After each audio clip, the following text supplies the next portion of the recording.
Hello students, आज हम कक्षा 9वीं के गणित भाग 1 में हम दूसरा लेसन पढ़ रहे थे वास्तविक संख्या।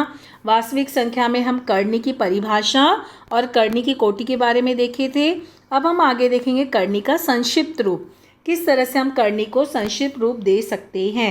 जैसे मान लो तुम्हें यहाँ पे दिया है एक उदाहरण, करनी 48, तो तुम्हें पता है इनका गुणनखंड लिख लेना। अब यहाँ पे डायरेक्ट 16 गुणे 3 लिखा गया है क्योंकि 16 का मालूम है वर्गमूल 4 होता है, इसके लिए लिखा गया। लेकिन अगर मान लो तुमको नहीं पता है तो तुम लोग इस तरह से जो है यहाँ पर ये निकाल लेना गुणनखंड। और गुणनखंड निकालने के बाद देखो करनी की संख्या जो भी करनी से बाहर और उसको करनी के बाहर निकाल लेना, जो करनी के अंदर उसको वैसे ही रख लेना। अभी चूंकि यहाँ पे इसको 16 गुणे 3 लिखा गया है तो 16 का वर्गमूल 4 और करनी का 3 का वर्गमूल तो कुछ नहीं है, इसके लिए ऐसे ही रहेगा। लेकिन अगर मान लो तुमको नहीं याद आ रहा, नहीं समझ में आ रहा, तो क्या करना, तुम लोग 2 से स्टार्ट करना। जैसे 2 से किए 2 गुणे 2 4 और 2 गुणे 4 8, फिर 2 से किए 12 आया, फिर 2 से किए 6 आया, फिर 2 से किए 3 आया और ये 3, तो कितना आया 1 2 3 4। तो कैसे लिखोगे यहाँ पे 2 गुणे 2 गुणे 2 गुणे 2 गुणे 3, है ना। अब देखो यहाँ पे घात 2 है ना, तो 1 और 2, तो 1 2 बाहर आ गया, 1 2 बाहर आ गया और 1 करनी में रहा। तो देखो 2 गुणे 2 कितना हुआ 4, देखो 4 करनी में 3। तो ऐसे भी हल कर सकते हो, इस तरह से भी कर सकते हो और या फिर ऐसे गुणनखंड निकाल के भी हल कर सकते हो। अगर तुम्हें जैसे इस तरह से मौखिक नहीं आ रहा है तो तुम ऐसे गुणनखंड निकाल के सवाल को हल करना। इसको कहते हैं करनी संख्या का संक्षिप्त रूप। ऐसे यहाँ पे देखो 98 का किया हुआ है तो इधर 49 इंटू 2 करके लिखा गया है।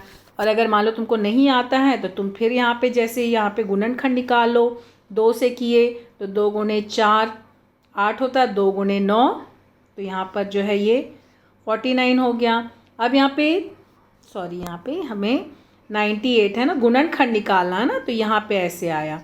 फिर 7 से किए 7 गुणे 7, फिर 7 से किए तो क्या मिला हमको 98 का गुणनखंड 2 गुणे 7 गुणे 7। लेकिन अभी देखो 7 एक बाहर आ गया लेकिन 2 अंदर ही रहा करनी में। देखो 7 करनी में 2, तो तुम ऐसे भी हल कर सकते हो, इस तरह से भी हल कर सकते हो। जो तुम्हें आसानी से हल हो सके उसी को हल करना, लेकिन गलत ना होने पाए, मिस्टेक ना होने पाए, ये ध्यान देना। अब हम आगे पढ़ेंगे जो है सजातीय करनी। देखो यहाँ पे सजातीय करनी क्या, करनी में 2, -3 करनी में 2, 4/5 करनी में 2। देखो यहाँ पे करनी के बाहर सब जगह संख्या अलग अलग है, चिन्ह भी अलग अलग है, लेकिन करनी के अंदर जो संख्या दी गई है सब में देखो सेम है। तो जब हम जो है करनी की संख्या, करनी के अंदर जो संख्या होती है, संख्या सेम हो, कोटि सेम हो, तो इस तरह के करनी को हम कहते हैं सजातीय करनी। क्या दिया है, P और Q परिमेय संख्या हो, P करनी में Q करनी में सजातीय करनी में है।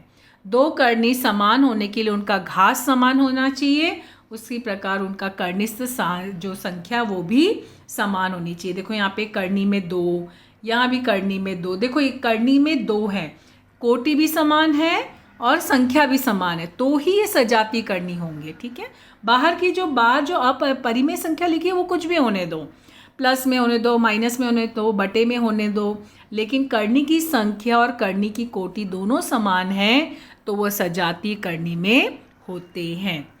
यहाँ पे भी कुछ उदाहरण दिया गया, देखो 45 और √80। क्या पूछा है, इन करनियों का घात कोटि 2 है, अर्थात इनका घात समान है, किंतु कर्निस्थ संख्या समान नहीं, अर्थात यह सजातीय करनी नहीं है, ऐसा दिखता है हमें। अभी देखोगे इसको इस तरह से देख रहे हो तो हमें ऐसा लग नहीं रहा है कि ये सजातीय करनी है या नहीं।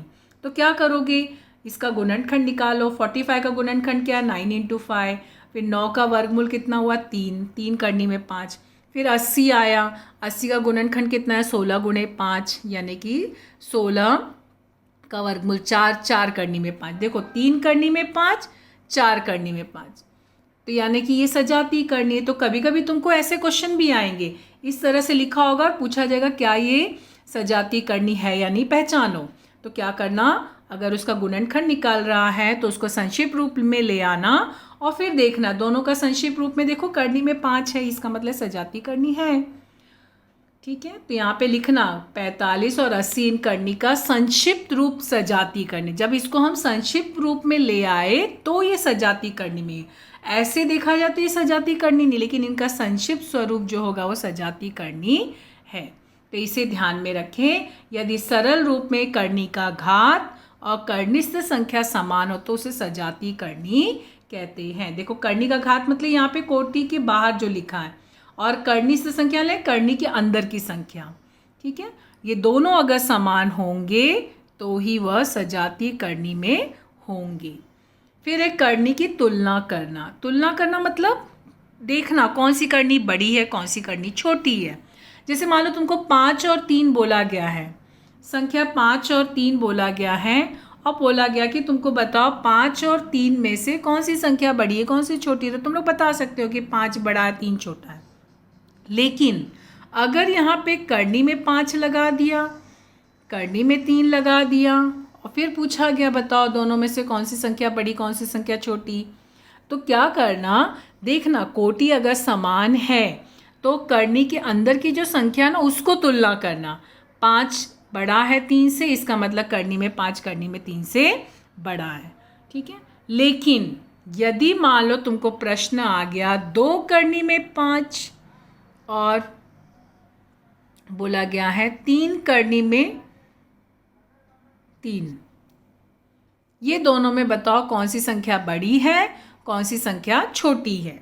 देखा जाए तो बाहर की संख्या ये छोटी है और ये बड़ी है, लेकिन करनी के अंदर की संख्या में ये बड़ा ये छोटा है। तो अभी हम कैसे पहचानेंगे कि दोनों में से कौन सी संख्या बड़ी है कौन सी छोटी है।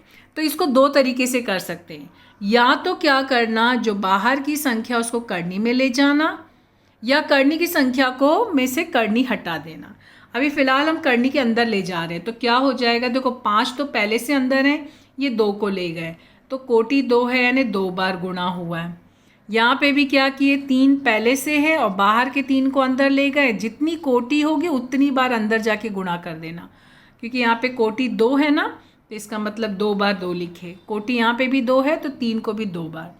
तो यहाँ पे देखो अभी कितना हुआ, 5 गुणे 4 कितना हुआ 20, और यहाँ पे कितना हुआ 3 गुणे 3 9, 9 गुणे 3 27। अब बताओ कौन सी संख्या बड़ी है, 27, यानी ये करनी की संख्या बड़ी है।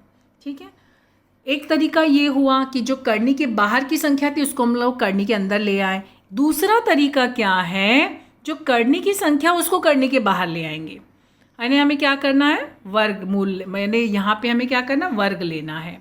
तो वर्ग लेके कर सकते, 2 तरीके से कर सकते हो। देखो यहाँ पे उदाहरण दिया हुआ है, जैसे यहाँ पे देखो 6 करनी में 2, 5 करनी में 5। तो अभी मैं तुम लोग को बताई ना 6 को अंदर ले लो करनी के, तो यानी कितना कोटि है 2, तो 6 गुणे 6 यानी 36 होता है। ऐसे यहाँ पे 5 है तो 5 को अंदर ले लिए, तो 5 गुणे 5 25 हो गया। अब बताओ 36 गुणे 2, तो कौन सी संख्या यहाँ पे बड़ी है, ये संख्या बड़ी है। ठीक है, तो इस तरह से कर सकते हो। और दूसरा तरीका क्या है, यहाँ पे देखो वर्ग ले लो। मैंने कहा ना, या तो बाहर की संख्या को करनी के अंदर ले लो, या करनी की संख्या को करनी से बाहर निकालो। तो करनी से बाहर कब निकाल सकते, जब हम वर्ग ले लेंगे। तो हम क्या करेंगे, 6 का वर्ग कितना हुआ 36, और 2 करनी में 2 का वर्ग कितना हुआ 2, तो देखो 36 गुणे 2 32, और 5 का यहाँ पे वर्ग कितना हुआ 25, और यहाँ पे इसका 25 गुणे 5 125, यानी करनी की संख्या हटा दिए। कैसे हुआ समझ में आ रहा है तुम लोगों को, ये कैसे हुआ, देखो यहाँ पर 6 का वर्ग कितना हुआ 36, और करनी में 2 का वर्ग कितना हुआ 2, और यहाँ पे 5 का वर्ग कितना हुआ 25, और करनी में 5 का वर्ग कितना हुआ 5, तो 36 गुणे 2 72, 25 गुणे 5 125। अब देखो ये बड़ा है ये छोटा है, लेकिन ध्यान देना यहाँ आंसर कंप्लीट नहीं होगा। हमें जो क्वेश्चन में पूछा है ना वो लिखना लास्ट में, और उनके बीच में चिन्ह लगाना।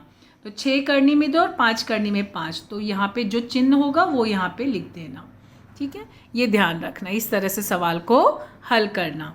मतलब तुमने यहाँ पे भी क्या पढ़ा, करनी का संक्षिप्त रूप, फिर उसके बाद सजातीय करनी, और उसके बाद करनी में तुलना करना। तो इसके ऊपर जो है हमारा 2.3 का 3 सवाल हैं, वो अब हम लोग अगले वीडियो में देखेंगे। Thank you.